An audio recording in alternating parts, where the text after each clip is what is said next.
Ako nga pala si Michael James Galliano, 24 years old. Naghahabol ako from San Jose del Monte, Bulacan.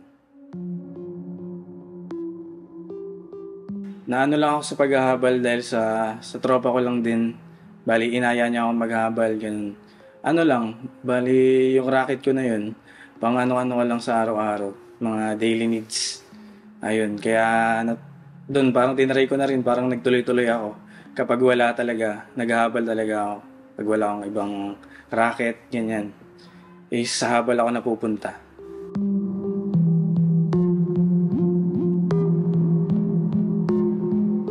Maganda sa habal kasi hawak mo yung oras mo eh. Ganyan. Kaya anytime, kaya kung gusto mong umuwi, pwede ka na magpahinga. Ganyan. Walang boundary kasi pag gusto mong kumita ng mas malaki pa, okay lang kahit mag-stay ka muna kahit buong araw, ganyan. Nasa iyo naman yun eh. Pagdating sa mga sa mga pamasahe, pagdating sa habal, kinokos ko siya ng depende sa kilometro. Tas depende na rin kung magkano yung ibigay ng kasi karamihan may talagang tip ako na binibigay. Di ko na masyado tinataasan. Depende lang din sa layo ng mga hinahatid ko. Ganyan, sinusundo. Meron isang beses na ka-encounter ako na siya gay.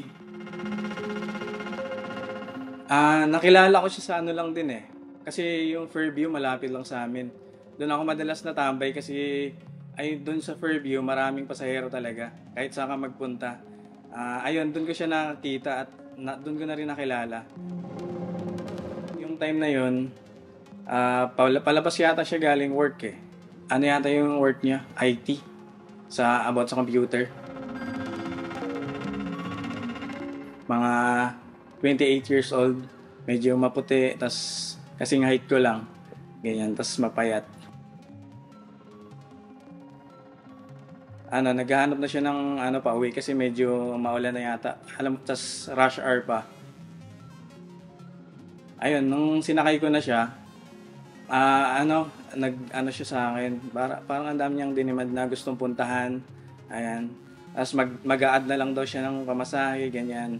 Tapos habang binabaybay namin yung mga pinupuntahan namin, doon parang may niya sa akin, sinasuggest siya na kung magugustuhan ko or hindi. Kasi bayad naman daw ako, ganyan. Plano kami, habang nagra-rides ako, habang nakaangkas siya, gusto niya parang gumimik, kung saan-saan. Parang gusto niya muna ako makilala.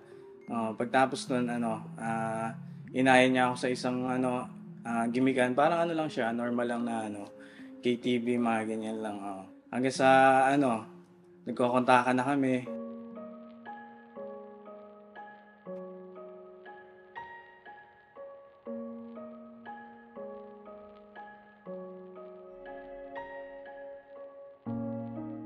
Every time parang kapag every weekend yata, pag wala siyang work, niya ako, tiyatawagan niya ako, ganyan.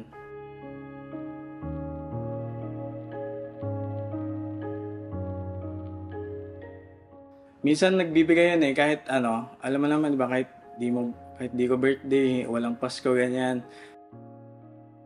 Minsan yun binibilan ako ng sapatos.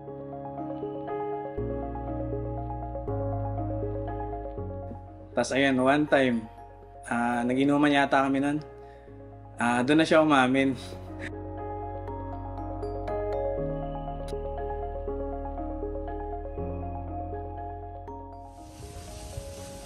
Okay lang ba sa'yo na gusto kita? Doon na siya umamin sa akin. Na may gusto daw siya sa akin, ganyan. Kasi nag-iisa yata sa buhay, parang gusto may kasama, ganyan. Bilang kasi naghahanap rin ng lalaki, ganyan. Hindi naman sa naghahanap, yung gusto niya lifetime na yata eh. Parang ganun. Tapos nung sinabi niya sa akin na may naramdaman siya sa akin, wala lang, napaisip lang ako. Kasi syempre di ko pa na-try yun kahit isang beses. Sabi ko, kasi mabait naman siya, nabibigay niya yung gusto ko. Nag-try ako na subukan ko kaya naisip ko subukan ko kaya na magmahal ng gay, parang ganyan.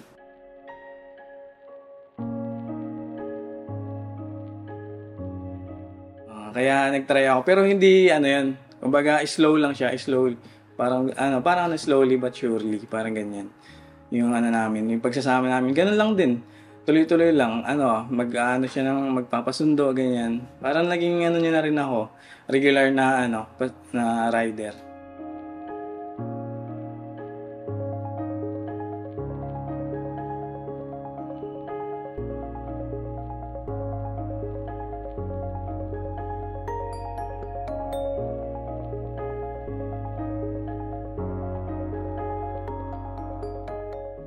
After nun, siguro,